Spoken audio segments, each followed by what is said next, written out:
Bonjour et bienvenue dans Zoom, le podcast de France ESF. Vous écoutez le 4e épisode et aujourd'hui nous rencontrons Angélique qui est CESF en IME. Alors première question, quel a été votre parcours professionnel?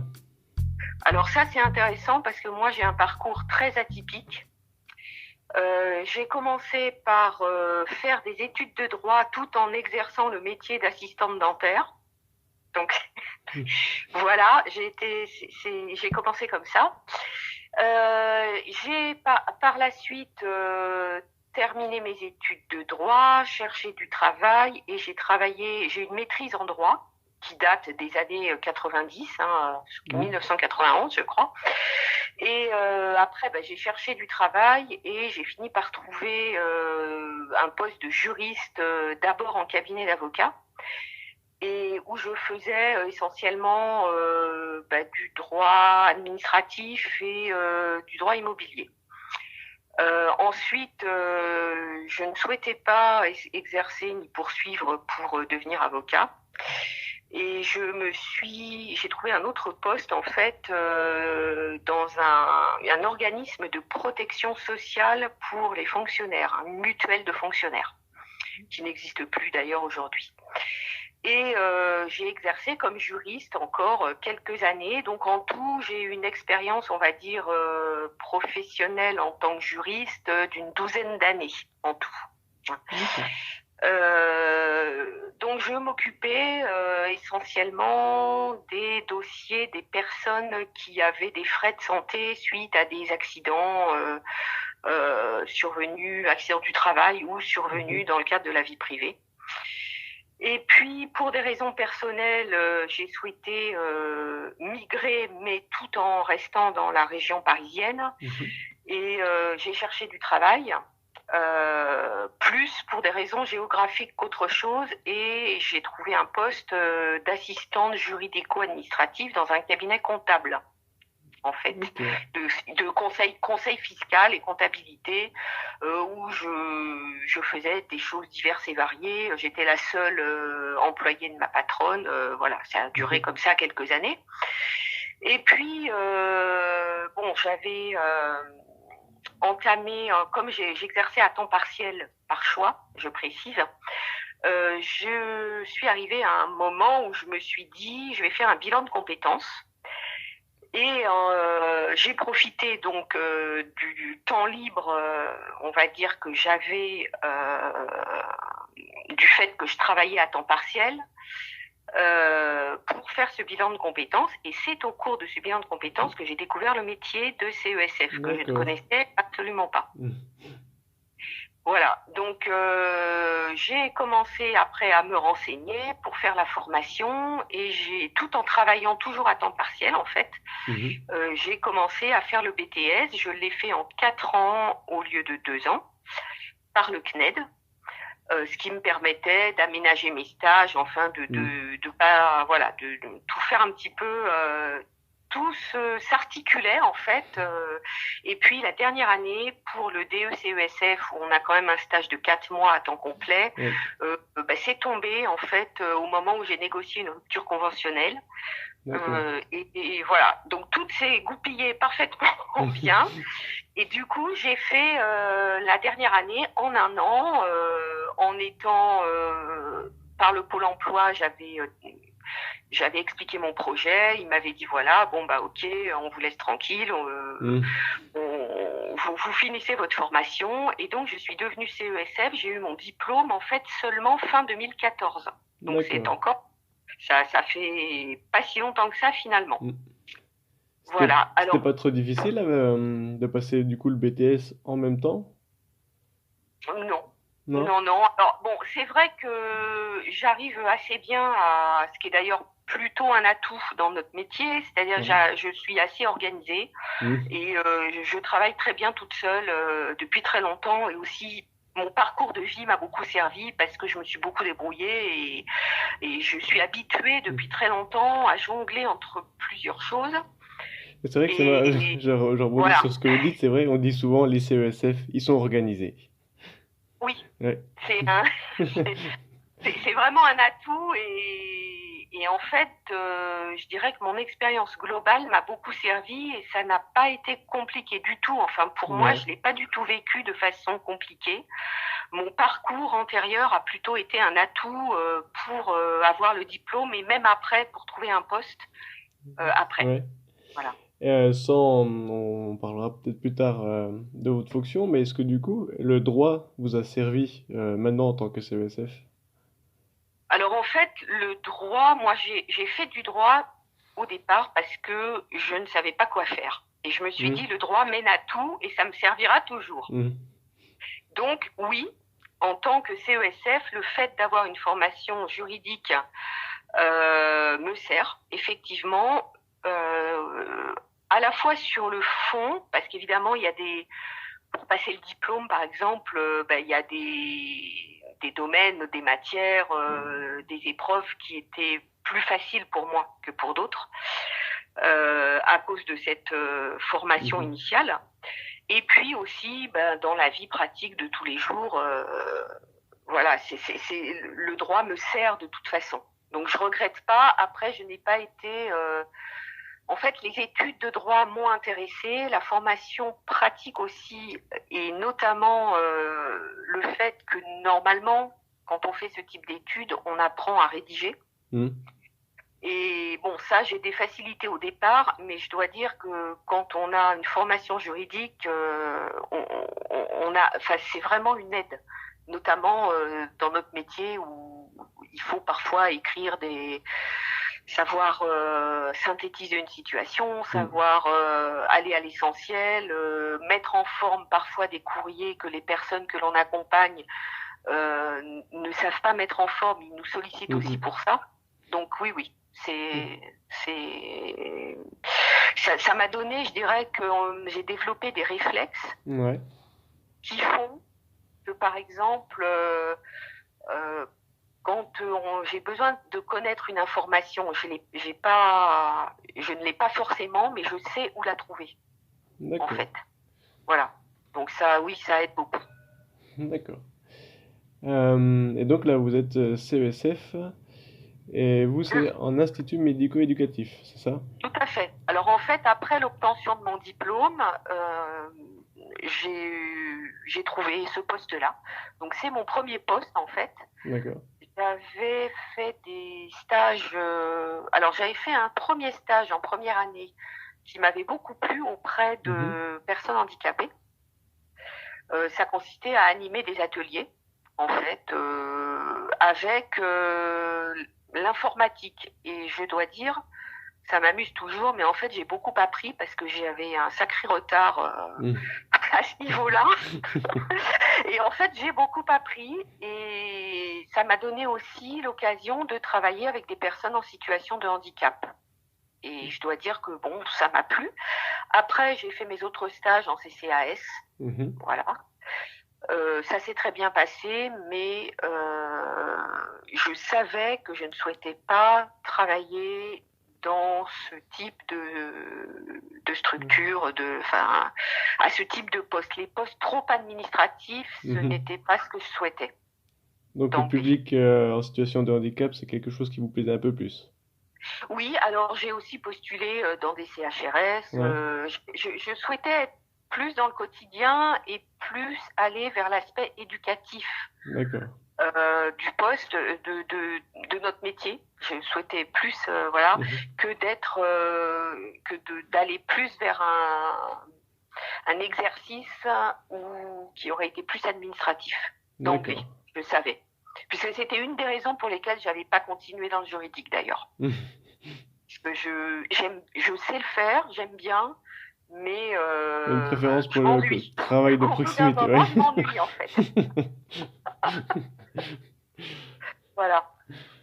D'accord. Alors que l'aspect humain, enfin, vous voyez, le contact Ouais, le travail de avec des proximité, ouais. personnes directes, Le et c'est quotidien. ce qui me plaisait d'ailleurs dans mon tout premier métier d'assistante dentaire. J'aimais beaucoup le contact avec les patients Ouais.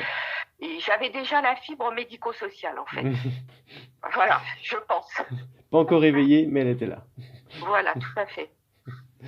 Et donc là, ça fait donc presque 7 ans que vous travaillez à l'Institut. Oui. Et est-ce que vous pouvez décrire un petit peu voilà, votre fonction, vos missions?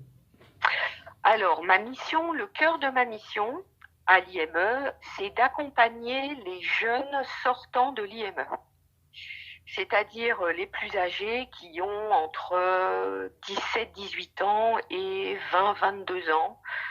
Normalement, ils sont censés sortir à 20 ans, mais c'est rare. Ça arrive, mais c'est rare. En général, il faut quand même un petit délai, on les garde un petit peu plus longtemps puisqu'il y a un dispositif qui le permet. Et puis, j'avoue que là, avec la crise sanitaire, j'en ai plusieurs qui ont 20 ans, qui ont eu 20 ans Hmm. l'année dernière et que par la force des choses, ben, on a gardé. Alors, ça, c'est un peu compliqué. Donc, je travaille avec les familles, avec aussi tous mes collègues. D'accord. J'ai vraiment, voilà, c'est comme c'est pluridisciplinaire. Quand on arrive au moment de l'orientation, bah, j'ai vraiment besoin des apports de tout le monde et des échanges avec tout le monde. Les éducateurs, mes collègues éducateurs, aussi l'institutrice, la psychologue, la direction, vraiment tout le monde. D'accord. Et puis les familles et les jeunes aussi. Bien sûr, que je peux recevoir, avec lequel j'organise des activités. Voilà, donc je m'occupe de tout l'aspect entrée dans l'âge adulte D'accord. avec la majorité, donc la mise en place de protection juridique, et puis la recherche d'un lieu de vie et ou d'activité pour après l'IME. D'accord. Et comment on Voilà. peut, entre guillemets, bien préparer une sortie? Est-ce que, parce que, bon, on sait des fois que les sorties de foyer avec l'ASE, ça peut être des fois un peu plus compliqué, il y a certaines problématiques. Est-ce qu'on peut Oui. retrouver, enfin, est-ce qu'on peut faire un parallèle entre sortie Alors, ASE et IME? pour moi, je n'ai pas d'expérience de l'ASE, donc je ne peux pas vous répondre là. J'ai pas assez d'éléments. Je ne sais D'accord. pas si on retrouve des problématiques identiques. Par contre, ça peut être intéressant d'en discuter avec des Hmm. spécialistes de l'ASE ou des personnes qui auraient la Ouais. double expérience. C'est une piste Hmm. intéressante, mais moi là je peux pas vous répondre parce que j'ai pas d'éléments. J'ai pas une assez grande connaissance du Mhm. public ASE D'accord. Ou pour. alors, de manière plus générale, quelles problématiques on rencontre voilà, quand il y a une sortie d'IME? Alors, ça d'une manière plus générale, je peux répondre, évidemment. C'est plus facile parce qu'en fait,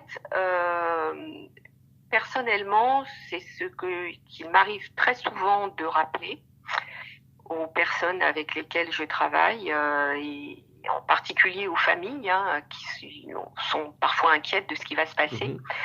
C'est qu'un jeune de 20 ans, avec ou sans handicap, ça reste un jeune de 20 ans et je trouve que on en demande parfois beaucoup à des jeunes qui sont en situation de handicap Mhm. par rapport même à ce on attendrait ou ce qu'on demanderait à un jeune de 20 ans qui ne vivrait pas la même situation. On leur demande parfois de enfin, je dirais de savoir un petit peu vers quoi ils veulent aller. Alors Mhm. bon, on leur demande pas forcément directement parce qu'on tient compte de la situation de handicap. Mais Ouais. si vous voulez, c'est très difficile pour un jeune aujourd'hui de savoir ce qu'il va faire, où il veut aller. Ouais. Est-ce que à 20 ans, par exemple, pour ceux qui ont la capacité d'aller travailler en ESAT, ben, quel type de métier, vers quel type de métier ils vont se diriger, parce Mhm. il y a plusieurs branches, on va dire, dans les ESAT, ils savent pas. Et je trouve qu'on leur demande parfois beaucoup. Mhm. Un autre point commun, c'est qu'ils manifestent aussi de l'angoisse, de l'anxiété, alors Mhm. avec leur propre personnalité et les particularités liées à leur handicap. Mhm. Mais je dirais que c'est normal, en fait.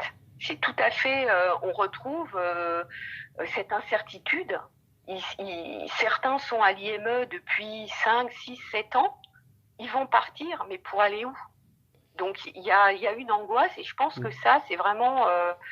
Je me suis rendu compte que là, c'est pas la situation de handicap qui Mhm. est au cœur de ces difficultés, c'est le fait de grandir, Ouais. le fait de changer, d'aller vers un inconnu, de peut-être se tromper. Hein, Oui, un peu un y a pas- passage un peu à la vie adulte, entre guillemets.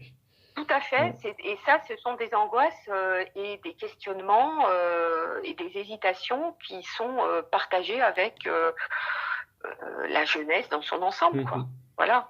C'est un peu. Enfin, moi, j'ai constaté ça et c'est vrai que je, je n'hésite pas à en parler aux parents aussi. Oui.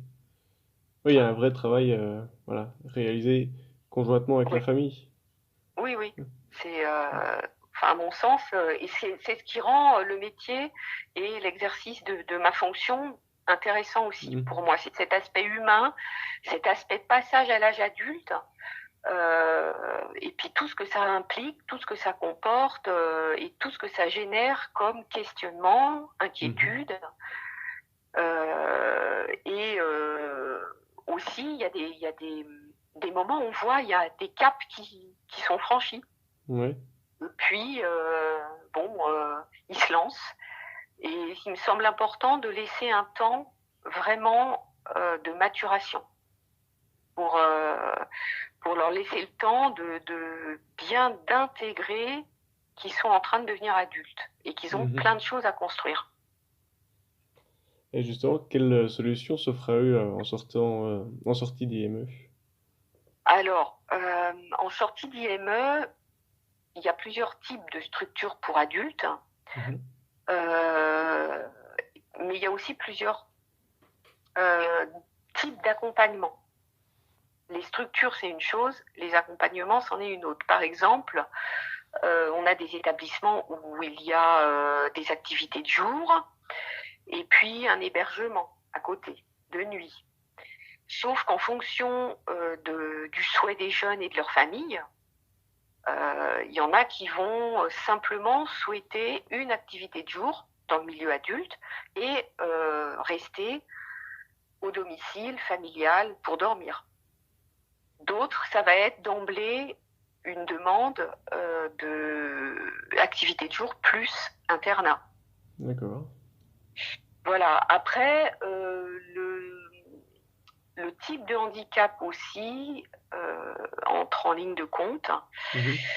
Évidemment, puisque moi je travaille dans un IME qui accompagne des enfants qui sont en situation de trouble du spectre autistique avec déficience intellectuelle, mais c'est très variable en fait. C'est vraiment des profils qui Mhm. peuvent être très divers. Donc, une structure qui ne connaîtrait pas ou qui n'aurait pas l'habitude d'accueillir des personnes avec autisme, c'est Mhm. compliqué. Voilà. Alors après, je vous dirais qu'on manque de structures, notamment adultes et notamment pour adultes en situation de handicap de type TSA. Ça, D'accord. c'est très, très compliqué. Ouais. J'ai l'impression que Mais bon, c'est un souci dans plein de publics également, ça. Une oui, grosse demande, mais un manque de places d'hébergement adaptées. oui, tout à fait. Parce qu'ils ont quand même en fait, nous avons besoin d'outils, d'utiliser des outils, de leur fournir des outils de Mm. communication. Et ce qui est très intéressant pour une CESF ou un CESF, c'est que l'autisme, c'est quand même un handicap social. Mhm. Il y a un rapport à l'autre en termes de lien social qui est vraiment au cœur des difficultés, si vous voulez. Mhm. Donc c'est très intéressant, mais du coup, quand on arrive dans des structures qui ont l'habitude d'accompagner des personnes qui, certes, sont en situation de handicap, mais enfin, vont plus facilement vers l'autre, s'expriment, ont les codes de communication, Mhm. ça peut poser problème. C'est très délicat. C'est vraiment un ajustement. Alors j'espère que à l'avenir, il y aura de plus en plus d'établissements qui proposeront, même s'ils n'accueillent pas que des personnes avec autisme, mais qui auront du personnel formé à les accompagner et pour qu'ils se sentent à la fois bien et qu'ils puissent aussi développer leur potentiel. Parce que souvent, il y en a beaucoup qui ont vraiment des compétences. Mm. Il y a un tel, si vous, de telles difficultés dans la relation aux autres et dans l'expression, dans le fait de se faire comprendre Ouais. que, bah voilà, c'est compliqué. Ouais, Donc, ce que je me dis, ça, c'est des difficultés un peu, on va dire, spécifiques. Mais quelle moyenne, en tant que travailleur social, c'est pas forcément quelque chose qu'on voit en formation. Mais voilà, pour travailler avec ce public, est-ce qu'il y a des savoir-être, des savoir-être, enfin des savoir-faire, des savoir-être spécifiques? oui, alors bon, moi je bénéficie dans ma structure depuis que j'y suis de différentes formations. Oui, ça marche beaucoup par formation. Oui, on a des formations en interne, oui, tout à fait, D'accord, qui sont organisées pour certaines, toujours pour plusieurs personnes, je dirais, d'accord. pour plusieurs salariés, mais aussi parfois c'est pour tout le monde. Parfois, on s'inscrit si on le souhaite. Voilà, on a quand même pas mal d'offres, hein, pas mal de possibilités pour déjà bien connaître l'autisme. Parce que Mhm. ça, c'est sûr, on n'apprend pas ça quand on fait le DE-CESF. Hein. Mm. C'est pas du tout. Et puis après, moi j'ai beaucoup d'échanges avec les psychologues, à la fois les psychologues que j'ai pu connaître à l'IME et puis aussi dans les structures. Enfin, Mhm. c'est très riche d'échanger avec d'autres professionnels et on a des clés, on a aussi on travaille beaucoup avec des images, des pictogrammes, voilà, des choses, des séquençages.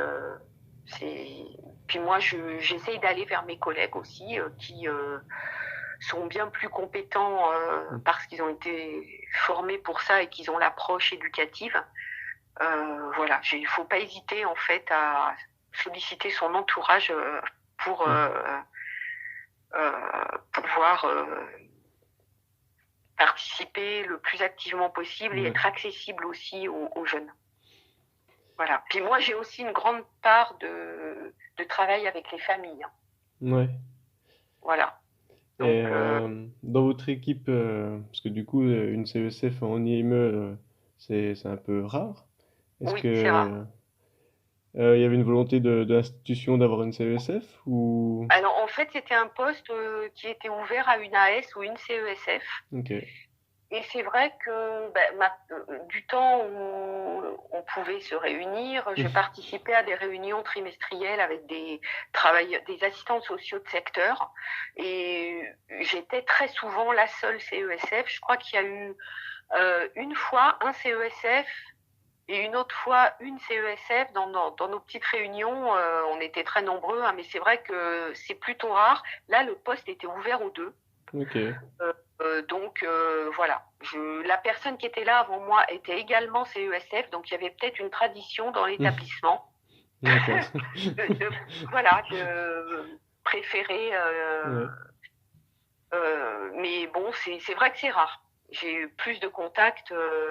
Bon, comme je travaille avec des professionnels aussi de la pédopsychiatrie de Mhm. secteur, souvent c'est des AS. Voilà. Ouais. Mais de temps en temps, il y a un intrus.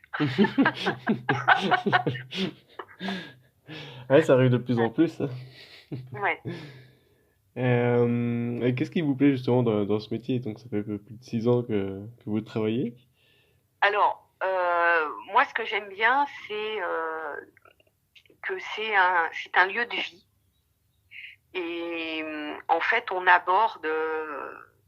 Enfin, je suis pas enfermée dans mon bureau toute la journée. Ouais.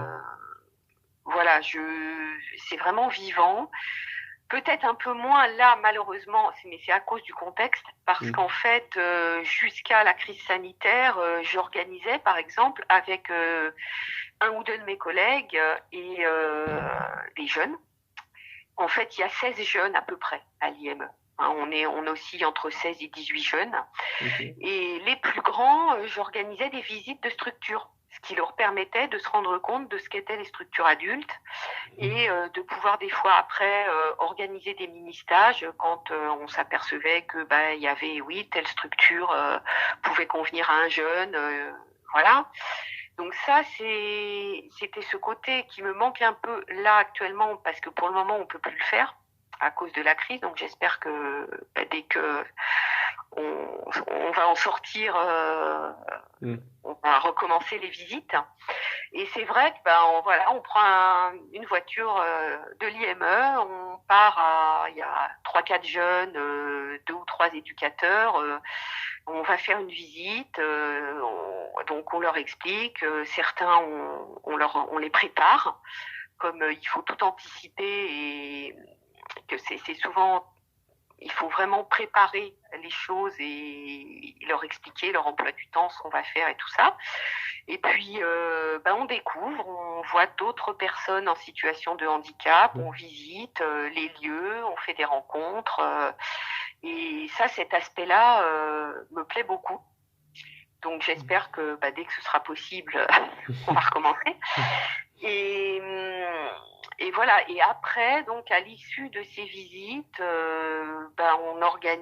j'organisais des petits temps d'échange, des petites réunions où chacun pouvait, en regardant des photos qu'on prenait, ou en utilisant des images pour exprimer les émotions, tout ça, ou voir pour ceux qui parlent très bien, parce qu'on en a qui sont verbaux et d'autres qui sont non-verbaux, mais ceux qui parlent, certains s'expriment très bien, et ils peuvent exprimer ce qu'ils ont ressenti, si ça leur a fait peur, et à partir de là, on pouvait initier des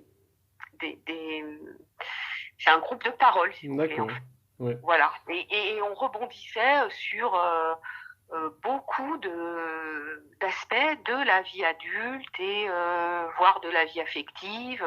Enfin voilà, c'était pas juste je visite une structure. Ouais. Voilà, les sentiments, la peur qu'on peut avoir à quitter l'IME, où est-ce qu'on va aller. D'accord. Voilà.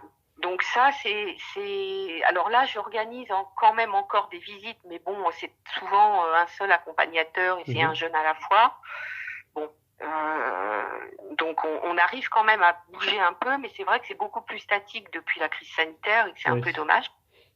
Mais cet aspect-là me plaît. Ouais, le côté un peu action collective, Ouais. groupe de parole. Ouais. Oui. Groupe de parole et puis sortie. Enfin, je suis allée en province. On est même allé en Belgique voir Ah oui? des structures. Même si on n'en voit pas de jeunes en Belgique de façon abusive, mais des fois ça vaut le coup de voir ce qui se passe et de bouger en France, ailleurs, voilà. Donc c'est des expériences très intéressantes, d'ouverture aussi et qui plusieurs semaines ou plusieurs mois après font encore écho et font que parfois un déclic se produit à un moment donné. Et ça fait des souvenirs en commun. Ouais. On voit d'autres personnes. Voilà, c'est ce côté vivant que j'aime bien en IME. Et puis la porte est ouverte. Les jeunes peuvent venir me voir. Voilà, c'est vraiment pluridisciplinaire. La vie quotidienne, on est quand même un IME avec internat. Ouais. Donc, On sent le plaisir que vous avez. Ah oui, c'est une maison de vie. C'est vraiment. Là, je m'ennuie pas, en fait. Et je me souviens que lorsque j'avais fait mon bilan de compétences, la psychologue du travail qui m'avait accompagnée, à un moment, on cherchait à comprendre pourquoi je m'ennuyais. Ouais. Et elle m'avait dit, mais vers quoi avez-vous envie d'aller? Qu'est-ce qui vous plaît dans la vie en général? Et je lui avais répondu, j'aime le quotidien. Ah, ah bah vous étiez prédestiné, c'est bon. Quand on travaille en structure, on est en plein dans le quotidien, en fait. Voilà.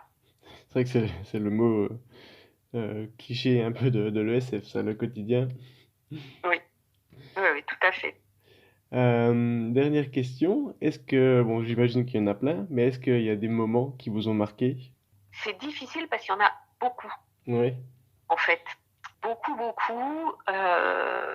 J'ai une jeune que Mhm. nous avons accompagnée qui a été embauchée en ESAT, là, en début d'année. Mhm. Euh, et ça faisait très longtemps qu'elle était à l'IME.